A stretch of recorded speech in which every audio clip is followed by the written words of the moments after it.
میرے دوستو حضرت علی رضی اللہ تعالیٰ عنہ کی ہاتھ پر بیعت کرنا اس لیے بھی ہے کہ ان کے فضائل، ان کے مناقب احادیث کے اندر، قرآن کے اندر، تواریخ کی کتابوں کے اندر بہت پڑے ہوئے ہیں۔ حضرت علی رضی اللہ تعالیٰ عنہ وہ شخصیت ہے جو بچوں میں سب سے پہلے اسلام قبول کرنے والی شخصیت ہے۔ یعنی اگر بچوں میں کسی نے اسلام سب سے پہلے قبول کیا تو کس نے کیا؟ حضرت علی رضی اللہ تعالیٰ عنہ۔ اور جوانوں میں حضرت ابو بکر رضی اللہ تعالیٰ عنہ نے، اور عورتوں میں حضرت خدیجہ رضی اللہ تعالیٰ عنہ، اور غلام میں زید بن حارثہ رضی اللہ تعالیٰ عنہ نے سب سے پہلے اسلام قبول کیا۔ جب آپ سب نے دعوت دی تو انہوں نے بغیر کسی چون چرا کے، بغیر کسی سوچے سمجھے، بغیر کسی تردد کے اسلام قبول کیا، اور انہی اولین اسلام قبول کرنے والوں میں سب سے پہلی ذات حضرت علی رضی اللہ تعالیٰ عنہ بھی ہے۔ اور کمال کی بات یہ ہے کہ اس وقت وہ ابھی اتنے کوئی خاص بڑے بھی نہیں تھے، ابھی چھوٹے تھے۔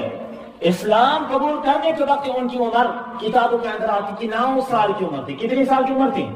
9 سال میں تو بچہ کتنا ذہین ہوتا ہے، اتنی عقل بھی نہیں ہوتی، اتنی سمجھ بھی نہیں ہوتی ہے، لیکن اس وقت حضرت علی رضی اللہ تعالیٰ 9 سال کی عمر میں اسلام قبول کرتا ہے۔ ایک تو یہ چیز ہے سب سے پہلے السابقون الاولون من المہاجرین والانصار والذین اتبعوهم باحسان رضی اللہ عنہم ورضوا عنہ۔ وہ ہے کہ حضرت علی رضی اللہ تعالیٰ عنہ السابقون الاولون میں سے ہیں، یعنی ان صحابہ میں سے ہیں جنہوں نے سب سے پہلے اسلام قبول کیا۔ السابقون الاولون من المہاجرین، اور مہاجرین میں سے ہیں، انہوں نے ہجرت کی ہے۔ اور یہ ایسے صحابہ ہیں کہ اللہ نے خود فرمایا رضی اللہ عنہم ورضوا عنہ کہ اللہ ان سے راضی، اور یہ لوگ کس سے راضی؟ اللہ سے راضی۔ ایک خصوصیت تو یہ ہے کہ اولین ایمان قبول کرنے والوں میں سے والد کا نام ابو طالب ہے، اور ان کا خاندان قریشی خاندان ہے۔ کون سا خاندان ہے؟ قریشی خاندان سے ان کا تعلق ہے، ٹھیک ہے جی۔ اور ان کی والدہ جو ہے، جس وقت روایات کے اندر آتا جس وقت حضرت علی رضی اللہ تعالیٰ عنہ پیدا ہوئے، اس وقت ان کی والدہ نے ان کا نام اسد رکھا تھا۔ کیا رکھا تھا؟ اسد کا مطلب ہے شیر، اسد کا مطلب ہے بہادر، ٹھیک ہے جی۔ شیر کیوں رکھا؟ اسد کا مطلب بہادر، کیونکہ شیر بہادر ہوتا ہے۔ شیر کیا ہوتا ہے؟ بہادر ہوتا ہے۔ اور حضرت علی رضی اللہ تعالیٰ عنہ بہادر تھے۔ صحابہ میں آپ دیکھو، کوئی صحابہ جو ہے حضرت علی رضی اللہ تعالیٰ عنہ جیسے بہادر شخص نہیں تھے۔ صحابہ کے اندر، ہر صحابی کے اندر کچھ نہ کچھ فضیلت تھی، لیکن بہادریت میں اگر کوئی شخص تھا وہ حضرت علی تھا۔ اور جو ہی ولادت ہوئی تو ماں نے اسد نام رکھا، اور ابو طالب سفر پہ چلے گئے، جب سفر سے واپس آئے تو انہوں نے علی ان کا نام رکھ دیا۔ کیا نام رکھ دیا؟ علی، اسد علی، گویا کہ اب ان کا نام حضرت علی ہے، اسد اللہ، حیدر کرار۔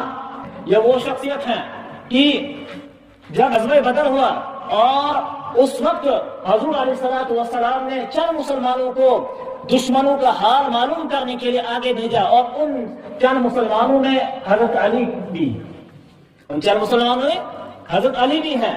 اور غزوہ بدر میں یعنی ہر غزوے میں حضرت علی رضی اللہ تعالیٰ عنہ یہ شریک تھے۔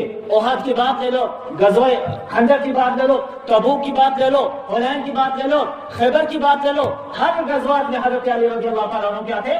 شامل تھے۔ غزوہ بدر میں کیا ہوتا ہے؟ جب لڑائی شروع ہوتی ہے، پہلے تو انفرادی طور پر لڑائی ہوتی ہے، بعد میں اجتماعی طور پر لڑائی ہوتی ہے۔ جب انفرادی طور پر لڑائی ہوتی ہے الگ الگ، تو مشرکین میں سے تین جو ہے مشرکین مکہ آگے سے آتے ہیں لڑنے کے لیے۔ کس کے لیے آتے ہیں؟ لڑنے کے لیے آتے ہیں، اور وہ جو ہے چیلنج کرتے ہیں مسلمانوں سے، آ جاؤ ہم سے لڑنے کے لیے، آ جاؤ ہم سے مقابلہ کرنے کے لیے آ جاؤ۔ تو حضور علیہ السلام نے سب سے پہلے جو انصار تھے، انصاروں میں سے 3 شخصوں کو بھیجا کہ جاؤ ان سے آپ لڑو۔ لیکن جو مشرکین تھے، دشمن تھے، وہ انہوں نے کہا کہ ہمیں بھائی ان سے نہیں لڑنا ہے، ہمیں ہمارے قبیلے کے بندے بھیجو، ہمارے رشتہ دار بھیجو، ان سے لڑنے میں ہمیں مزہ آئے گا۔ حضور علیہ السلام نے حضرت حمزہ سے کہا، تم حمزہ کھڑے ہو جاؤ، تم یا علی کھڑے ہو جاؤ، تم عبیدہ کھڑے ہو جاؤ، لڑو ان سے لڑو۔ تو جب لڑے، جب تینوں کھڑے ہو گئے، حضرت علی رضی اللہ تعالیٰ عنہ ولید بن عقبہ کا پہلے ہی بار میں ان کا جو ہے سر جو ہے جسم سے جدا کر دیا، اور حضرت حمزہ نے دوسرے تو کافر کا سر جدا کر دیا، اور جو عبیدہ ہے ابھی اس کی اور جو آگے سے مشرکین مکہ کا جو کافر تھا ان میں آپس میں اڑبن چل ہی رہی تھی، لڑائی چل رہی تھی۔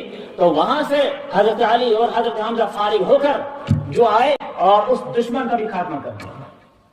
گویا کہ اس سے پتہ چلتا کہ حضرت علی رضی اللہ تعالیٰ عنہ بچپن سے ہی بہادر تھے، اس لیے کہ حضرت علی رضی اللہ تعالیٰ عنہ کی تربیت اگر کسی نے کی وہ حضور نے کی ہے۔ حضرت علی کی تربیت کس نے کی ہے؟ حضور علیہ الصلوۃ والسلام تربیت کی ہے۔ وہ تربیت کس طرح کی ہے؟ البدایہ والنہایہ کے اندر لکھا ہے، ایک بڑی زبردست کتاب ہے، اس کے اندر لکھا ہے کہ حضور علیہ الصلوۃ والسلام کی فرمایا اپنے چچا حضرت عباس سے، عباس ہے میرے چچا، آپ جانتے ہیں کہ ہمارا جو چچا ہے ابو طالب ہے، یہ قلیل المال اور کثیر العیال ہے۔ قلیل المال اور کثیر العیال یعنی مال کے اعتبار سے بہت کمزور ہے، مال اس کے پاس کم ہے لیکن اولاد اس کی زیادہ ہے۔ اب ہمیں اس کی مدد کرنی چاہیے، ہمیں اس کے بوجھ کو ہلکا کرنا چاہیے، تو پھر آپ کیا کہتے ہیں؟ تو حضرت عباس نے ہاں میں بھر لی اور کہا کہ ٹھیک ہے۔ اس کے بعد چلے گئے حضرت ابو طالب کے پاس چلے گئے، کہا کہ چچا ہمیں پتہ ہے، ہم جانتے ہیں کہ آپ کے اولاد بہت زیادہ ہے، مال کے اعتبار سے کمزور ہے، آپ کے اوپر بوجھ ہے، لہذا ہم آپ کی مدد کرنا چاہتے ہیں، ہم چاہتے ہیں کہ کوئی اولاد ہمیں بھی دے دے تاکہ ہم اس کی پرورش کریں۔ خواجہ ابو طالب نے کہا کہ عقیل کو میرے پاس ہی رہنے دو، باقی جن کو آپ لینا چاہو لے سکتے ہو۔ حضرت عباس رضی اللہ تعالیٰ عنہ نے حضرت جعفر رضی اللہ تعالیٰ عنہ کو لیا اور ان کی پرورش کی، اور حضور علیہ الصلوۃ والسلام نے حضرت علی کو لیا اور ان کی پرورش کی۔ میرے دوستو، جس بندے کی پرورش حضور خود کرے، کیا پھر وہ بہادر نہیں ہو سکتا ہے؟ کیا اس کے اندر شجاعت نہیں ہو سکتی ہے؟ کیا اس کے اندر وہ طاقت نہیں ہو سکتی؟ کیوں نہیں ہو سکتی ہے؟ اس لیے کہ اس کی تربیت خود حضور نے کی، اور حضور کی تربیت خود اللہ تبارک و تعالی نے کی ہے۔ حضور علیہ السلام فرمایا، کیا فرماتے ہیں؟ ادبنی ربی فقد احسن تأدیبی، کہ میرے رب نے میری تربیت کی ہے اور بہت بہترین تربیت کی۔ جس کی رب تربیت کرے، اگر اس کی پرورش میں کوئی بچہ آئے وہ بہادر بن سکتا ہے۔ تو حضرت علی رضی اللہ تعالیٰ عنہ کی دوسری خصوصیت کیا ہے کہ حضور علیہ الصلوۃ والسلام نے ان کی پرورش کی، ان کی تربیت کی، اور اولین اسلام قبول کرنے والوں میں سے، اور حضرت علی رضی اللہ تعالیٰ عنہ وہ شخصیت ہے، جب غزوہ احد ہوا تو غزوہ احد میں جو ہے تو لڑتے لڑتے ان کی تلوار کیا ہوگی؟ ٹوٹ گئی۔ کیا ہوگی؟ ان کی تلوار ٹوٹ گئی۔ تو حضور علیہ الصلوۃ والسلام نے اپنی تلوار ذوالفقار ان کو دے دی، کون سی تلوار دے دی؟ ذوالفقار۔ اور پھر حضور علیہ الصلوۃ والسلام نے ایک جملہ کہا، ایک جملہ فرمایا۔ وہ جملہ کیا تھا؟ وہ فرمایا لا فتح الا علی لا سیف الا ذوالفقار، کہ بہادروں میں سے حضرت علی رضی اللہ تعالیٰ عنہ سے بڑا کوئی بہادر نہیں ہے، اور تلواروں میں سے سب سے بہترین تلوار ذوالفقار کے سوا کوئی تلوار نہیں ہے۔ لہٰذا میرے دوستو، حضور علیہ الصلوۃ والسلام نے ان کو بہادری کا لقب خود دیا ہے اپنی زبان مبارک سے۔ اور یہ حضرت علی رضی اللہ تعالیٰ عنہ یہ وہ شخصیت ہے کہ جب غزوہ تبوک ہوا، غزوہ تبوک میں حضور علیہ الصلوۃ والسلام نے حضرت علی کو اپنے گھر والوں کی دیکھ بھال کے لیے گھر میں مدینہ میں چھوڑ دیا کہ علی تو ادھر رہ، یعنی تو ادھر ہے۔ تو حضرت علی رضی اللہ تعالیٰ نے اس وقت فرمایا یا رسول اللہ، آپ مجھے ادھر ہی چھوڑ رہے ہیں، جو منافقین ہیں یہ افواہیں پھیلائیں گے، ان کو موقع ملے گا میرے خلاف بات کرنے کا۔ تو حضرت صلی اللہ علیہ وسلم فرمایا، اے علی کیا تو اس بات کو پسند نہیں کرتا ہے کہ میں تجھے معاملات میں، اعتمادات میں تجھے جو ہے اپنے پیچھے چھوڑوں، جس طرح کہ حضرت موسیٰ علیہ السلام نے حضرت ہارون علیہ السلام کو اپنے بعد پیچھے چھوڑا تھا قوم کی رہبری کے لیے۔ کیا تو اس بات کو پسند نہیں کرتا ہے؟ کیا تو اس بات کو پسند نہیں کرتا ہے؟ گویا کہ اس حدیث سے یہ پتہ چلتا ہے کہ حضور علیہ السلام کو حضرت علی پر کتنا اعتماد تھا کہ وہ اپنے گھر والوں کی دیکھ بھال کے لیے ان کو مدینہ میں چھوڑ دیا اور خود آگے چلے گئے، اور پھر جو ہے ان کو یہ کہہ کر خطاب دیا کہ جس طرح حضرت موسیٰ اور حضرت ہارون کا آپس میں تعلق اور رشتہ داری ہے، اسی طرح میرا اور آپ کے ساتھ تعلقات ہے، وہی نسبت میری اور تمہاری ہے۔ اور حضرت علی رضی اللہ تعالیٰ عنہ ان کے بہت سارے فضائل ہیں، اور حضرت علی رضی اللہ تعالیٰ عنہ وہ شخصیت ہے، جب غزوہ خندق ہوا، غزوہ خندق میں کیا ہوا کہ اس وقت مسلمان خندق کھود رہے تھے تاکہ جو ہے مشرکین وہ ادھر پار نہ آ جائے، خندق کھود کر نہ آئے۔ تو اس وقت خندق کھودنے کے وقت 2-4 مشرکین وہ خندق پار کر کے آئے، اس میں ایک شخص تھا عمر بن عبد ود، وہ بہت بہادر شخص تھا، بلکہ روایات کے اندر لکھا ہے کہ وہ جو 1000 بہادروں کے برابر تھا۔ کتنے بہادروں کے برابر؟ 1000 بہادروں کے برابر وہ شخص آیا پار کر کے، اور اس نے آگے سے چیلنج کیا کہ آؤ مجھ سے لڑنے آ جاؤ۔ کیا کرنے آؤ؟ مجھ سے لڑنے آؤ. تو حضرت علی رضی اللہ تعالیٰ عنہ تیار ہو گئے لڑنے کے لیے. تو اس نے کہا آپ تو چھوٹے ہو, آپ سے میں کیا لڑوں گا, لہٰذا کسی اور کو بھیجو, آپ سے میں لڑوں گا نہیں. تو حضرت علی رضی اللہ تعالیٰ عنہ نے سب سے پہلے اس کو دعوت دی, اسلام کی دعوت دی. کس چیز کی دعوت دی؟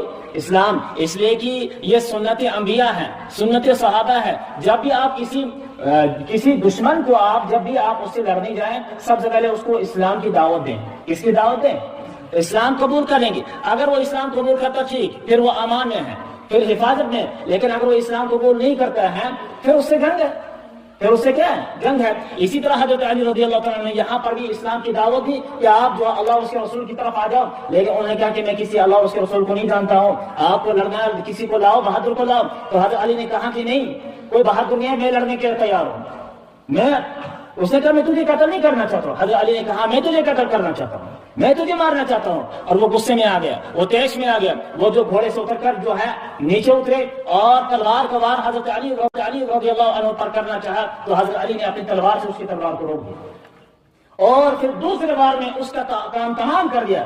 وہ ہے کہ جو مشرکین مکہ میں جو شخص سب سے بہادر شخص تھا, جو 1000 بہادر کے برابر سمجھا جاتا تھا, حضرت علی نے اس کو ایک ہی بار میں کام تمام کر دیا. اسی لیے حضرت علی رضی اللہ تعالیٰ عنہ جو ہے اسد اللہ الغالب, یعنی وہ جو اللہ کا شیر ہے, اللہ کا شیر ہے. اور حضرت علی رضی اللہ تعالیٰ عنہ وہ شخصیت بھی ہیں کہ حضور علیہ الصلوۃ والسلام کو ان کے اوپر بہت زیادہ اعتماد تھا, حضور علیہ الصلوۃ والسلام کو ان کے اوپر بہت زیادہ پیار تھا. اور اسی اعتماد اور اسی پیار کی بنا پر حضور علیہ الصلوۃ والسلام نے ان کو اپنے لخت جگر, جنت کی عورتوں کی سردار, خاتون جنت حضرت فاطمہ رضی اللہ تعالی عنہا ان کے نکاح میں دے دی. اس کی بنیاد پر, اسی اعتماد کی بنیاد پر, اسی بہادری کی بنا پر حضرت علی رضی اللہ تعالی عنہ کی ایک کنیت تو ابو الحسن ہے. ایک کنیت کیا ہے؟ ابو الحسن. اور ابو الحسن جو ہے حضرت علی رضی اللہ تعالی عنہ کے جو بڑے بیٹے تھے, بڑے صاحبزادے تھے حضرت حسن, ان کے نام پر یہ کنیت ہے. ان کے نام پر یہ کیا ہے؟ کنیت ہے. اور دوسری کنیت ہے ابو تراب, ابو مٹی والے, مٹی کے ابا, مٹی کے باپ. اب یہ کنیت کس طرح پڑی؟ یہ ابو تراب کنیت کس طرح پڑی؟ روایات کے اندر آتا ہے, البدایہ والنہایہ کے اندر آتا ہے کہ ایک مرتبہ حضرت فاطمہ اور حضرت علی رضی اللہ تعالیٰ عنہ کے درمیان انبن ہوئی, کچھ ناراضگی ہوئی, اور حضرت علی رضی اللہ تعالیٰ عنہ چلے گئے مسجد نبوی میں سو گئے. اور تب تک جو ہے حضور علیہ الصلوۃ والسلام بھی آئے. حضرت فاطمہ کے پاس کہا علی کہاں ہے؟ تو انہوں نے کہا وہ مسجد نبوی میں ہے. تو دیکھا کہ حضرت علی سوئے ہیں. حضرت علی کیا ہے؟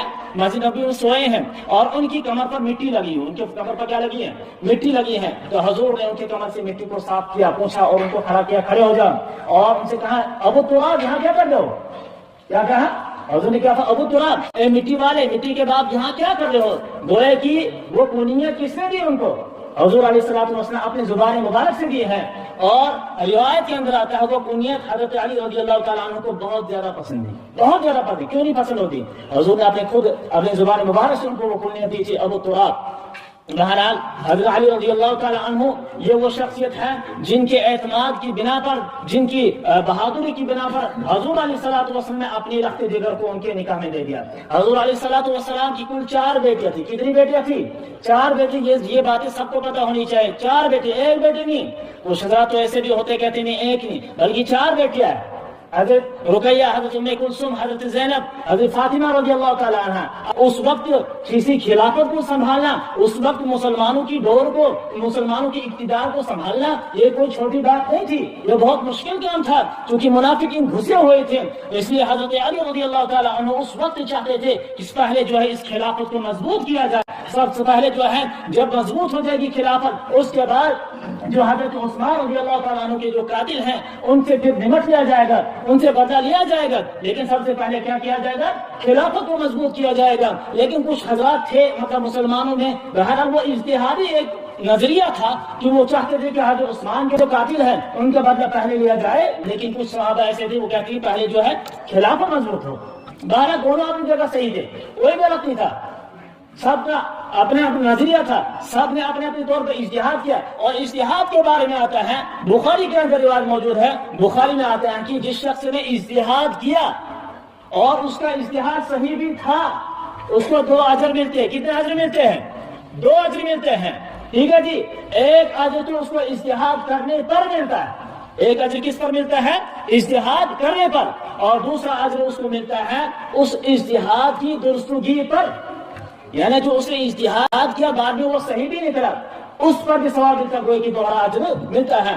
اور وہ شخص جس نے اجتہاد کیا لیکن اس کا اجتہاد بعد میں جو ہے صحیح نہیں تھا، اس کا اجتہاد بعد میں صحیح نہیں تھا، کچھ نظریاتی کچھ دلائل کی بنا صحیح نہیں تھا، لیکن پھر بھی اس کو ایک اجر ضرور ملے گا، وہ گناہگار نہیں ہے، پھر بھی اس کو ایک اجر ضرور ملے گا۔ لہذا صحابہ کے درمیان جو اجتہادی نظریات ہیں، جس کا اجتہاد صحیح تھا تب اس کو بھی ثواب ملا، لیکن جس کا اجتہاد صحیح نہیں تھا لیکن اس کو بھی اجر و ثواب ملا، اللہ نے اس کو بھی اجر و ثواب سے خالی نہیں رکھا ہے۔ لہذا کہنے کا مطلب یہ ہے کہ شہادت کے بعد حضرت علی رضی اللہ تعالیٰ عنہ کے سپرد جو ہے خلافت کو دے دیا گیا، اور حضرت علی رضی اللہ تعالیٰ عنہ نے اس خلافت کو لے لیا اور مسلمانوں کی باغڈور کو سنبھال لیا۔